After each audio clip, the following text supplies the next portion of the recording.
इस प्रोग्राम के स्पॉन्सर है स्वागत अदरक लहसुन और मसाले 100% प्योर एंड हाइजीनिक।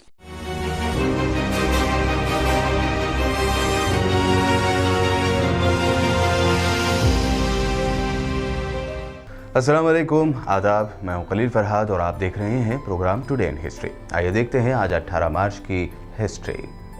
बरतानवी अदालत ने सिविल नाफरमानी तहरीक के बाद गद्दारी के मामले में 18 मार्च 1922 को गांधी जी को 6 साल की जेल की सज़ा सुनाई थी। सच और नॉन वायलेंस के हथियार बनाकर भारत की आज़ादी के लिए लड़ने वाले मोहनदास करमचंद गांधी को गद्दारी के मामले में बरतानवी अदालत ने सज़ा सुनाई थी। 1922 में गांधी जी ने यंग इंडिया नाम का एक कॉलम लिखा। इसकी वजह से मुल्क में कई जगहों पर लोग भड़क उठे और बरतानवी हुकूमत परेशान हो गई। लेकिन बरतानवी अदालतों में भी गांधी जी की बहुत इज्जत की जाती थी। उन्हें सज़ा सुनाते हुए जज ने कहा कि अगर बाद में हुकूमत उनकी सज़ा कम करेगी तो इसकी सबसे ज़्यादा खुशी उन्हें होगी।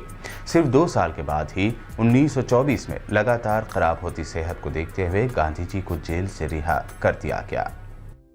कपूर खानदान में हैंडसम कपूर कहलाने वाले शशि कपूर का जन्म 18 मार्च 1938 को कोलकाता में हुआ।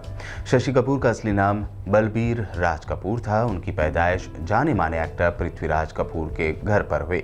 शशि कपूर ने 40 की दहाई से ही फिल्मों में काम करना शुरू कर दिया था। शुरुआत में वो राज कपूर के बचपन के रोल अदा करते नजर आए। उन्हें बरतानवी एक्ट्रेस जेनिफर से प्यार हुआ और महज 20 साल की उम्र में 1950 में उन्होंने शादी कर ली। उन्होंने फिरकावाराना फसादात पर मुबनी फिल्म धर्मपुत्र में काम किया था। साल 1965 शशि कपूर के लिए बहुत अहम साल था। इसी साल उनकी पहली जुबली हिट फिल्म जब जब फूल खिले रिलीज हुई और यश चोपड़ा ने उन्हें भारत की पहली एक से ज्यादा एक्टर्स वाली हिंदी फिल्म वक्त के लिए कास्ट किया। बॉक्स ऑफिस पर लगातार 2 बड़ी हिट फिल्मों के बाद शशि कपूर का सिक्का चल पड़ा। 4 दिसंबर 2017 को शशि कपूर की मुंबई में मौत हो गई।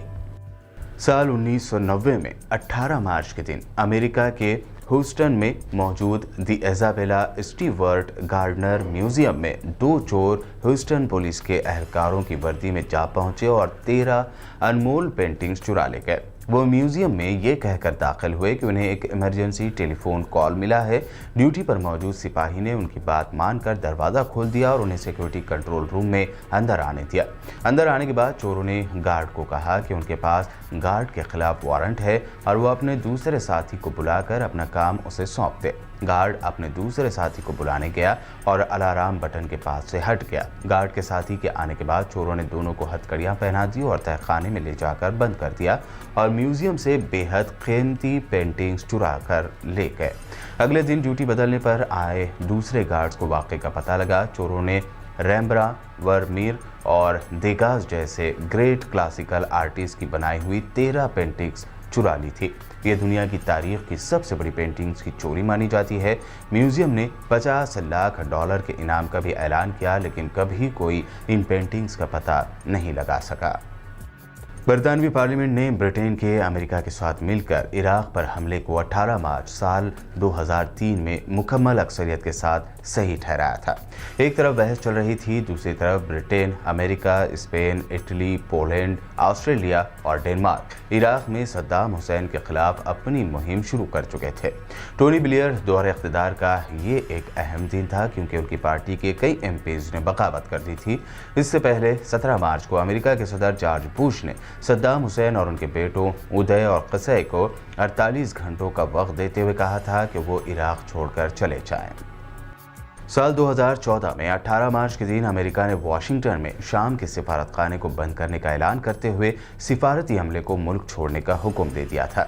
सिफारतखाना बंद करने के अलावा अमेरिकी रियासत मिशिगन और टेक्सास में शामी कौंसलेट भी बंद कर दिए गए। अमेरिका से शामी सफीर दिसंबर 2011 में चले गए थे और अमेरिकी दारुल हुकूमत में शाम का सिफारतखाना कुछ अरसे से बगैर सफीर के काम कर रहा था, जहाँ पर मामूली तादाद में अमला खिदमत दे रहा था। 18 मार्च के ये थे अहम तारीखी वाक़यात और मुख्तलिफ पर्सनालिटीज़ की शॉर्ट बायोग्राफी। यूट्यूब पर BBN चैनल को सब्सक्राइब और फेसबुक पर लाइक ज़रूर करें।